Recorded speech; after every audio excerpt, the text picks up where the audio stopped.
Bonjour, je m'appelle Cécile Verhaeg, je suis pharmacienne à Saint-Gervais, en Vendée, en milieu rural, un petit village de 2500 habitants.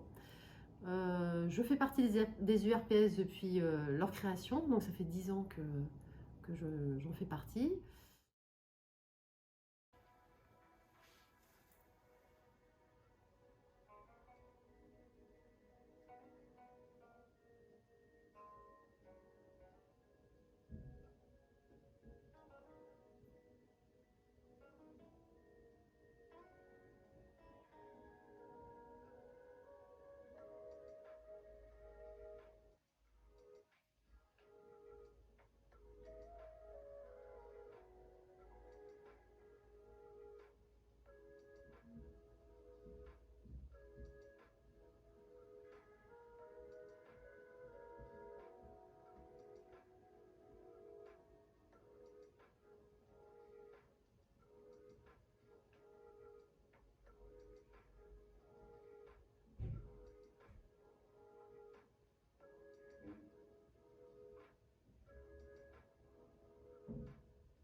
Le bilan partagé de médication, le BPM, a ses origines en fait d'abord avec les premiers entretiens qui ont été réalisés en pharmacie en 2012 avec les AVK, l'asthme et les anticoagulants. Donc c'est vrai que les premiers entretiens que j'ai faits, j'ai préféré les faire à la pharmacie. Donc je faisais venir le patient et on restait alors, en une demi-heure, une petite heure facilement. Donc il apportait aussi ses bilans biologiques, on discutait, on envisageait l'évolution, etc. Et c'est vrai que c'était quand même déjà un rapport très, très particulier, très agréable, et ce qui fait que on avait un lien, quand le patient revenait, on avait un lien particulier quand il revenait. Le patient en général l'appréciait beaucoup. Avec les BPM, j'ai choisi d'aller plutôt chez le patient, parce que comme c'était revoir vraiment son traitement dans sa globalité, j'ai préféré aussi voir aussi là où il habitait, avec sa cuisine, son logement, comment c'était chez lui, comment il conservait ses médicaments. C'est là qu'on s'apercevait qu'il y en avait qui sont très, très méticuleux, qui ont ça dans une boîte en carton ou une boîte en plastique. D'autres, c'est encore dans les sacs plastiques. Donc là, on se dit, oh là là, on va où? Donc en fait, on a plein de choses à voir. Et ce premier entretien en fait BPM, moi j'y passe facilement une bonne heure. Et puis ça permet aussi au patient d'être un peu moins perturbé, d'être dans son milieu, donc de s'ouvrir peut-être plus facilement, de m'apporter un bilan ou un compte-rendu, parce qu'il a tout ça bien rangé ou non chez lui. Parfois aussi j'ai soit la famille qui est là, soit une fille, soit un aidant. Donc ça permet aussi de discuter. Il y a aussi ou le mari ou la femme, si je fais que pour un des deux conjoints. Donc c'est vraiment un premier entretien qui permet de voir vraiment là où on est et la personne dans sa globalité.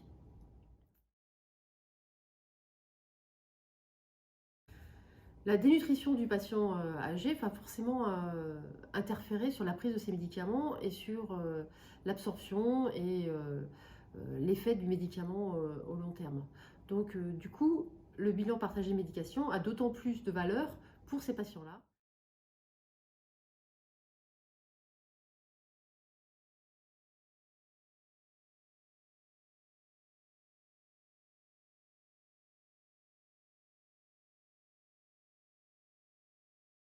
De toute façon, ça se fait déjà, c'est ce genre de réunion pluripro, surtout quand on est dans le cadre des maisons médicales de santé. On peut faire ce genre de réunion en fait pluripro.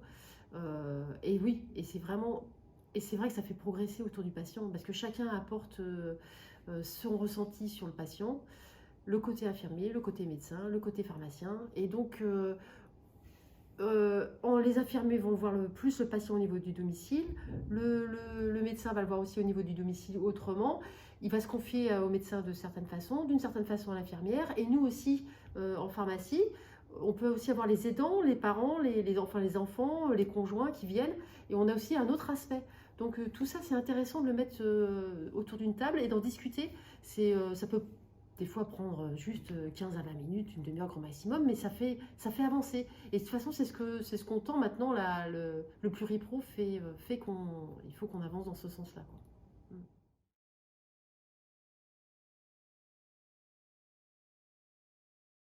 Ainsi, les CNO, les compléments nutritionnels oraux, sont utilisés en priorité, il faut l'avouer, pour les problèmes de cancer, pour les personnes qui sont dénutries lors des cancers, qui ont du mal à s'alimenter. Mais c'est vrai qu'on retrouve de plus en plus pour la dénutrition de la personne âgée qui a du mal à s'alimenter, qui ne prend plus goût à faire la cuisine, qui se retrouve tout seul à manger et donc qui ne se fait plus à manger. Donc et là on se retrouve vraiment dans des problèmes de dénutrition, et tout l'intérêt des CNO qui ont une palette de plus en plus élargie, que ce soit des crèmes, alors les crèmes ça a toujours été, les solutions buvables, que ce soit les jus de fruits, maintenant on a des biscuits, des pains briochés, des soupes, des repas tout prêts.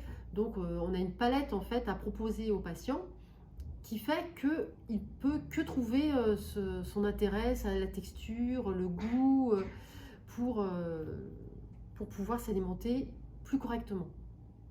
Donc on lui dit bien que c'est en plus de ses repas, que c'est à rajouter ou à rajouter lors de ses repas. Donc on peut distribuer aussi des recettes que nous donnent les laboratoires.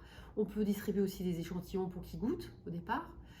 On leur distribue aussi des petits flyers avec tous les goûts, les textures de ce qui est proposé pour qu'ils puissent choisir, qui nous appellent au téléphone ou qui reviennent avec le petit papier coché pour nous dire ce qu'ils veulent. Donc tout est, en fait, les laboratoires ont fait beaucoup d'efforts pour proposer beaucoup de choses variées et diverses et pour satisfaire en fait tous les goûts.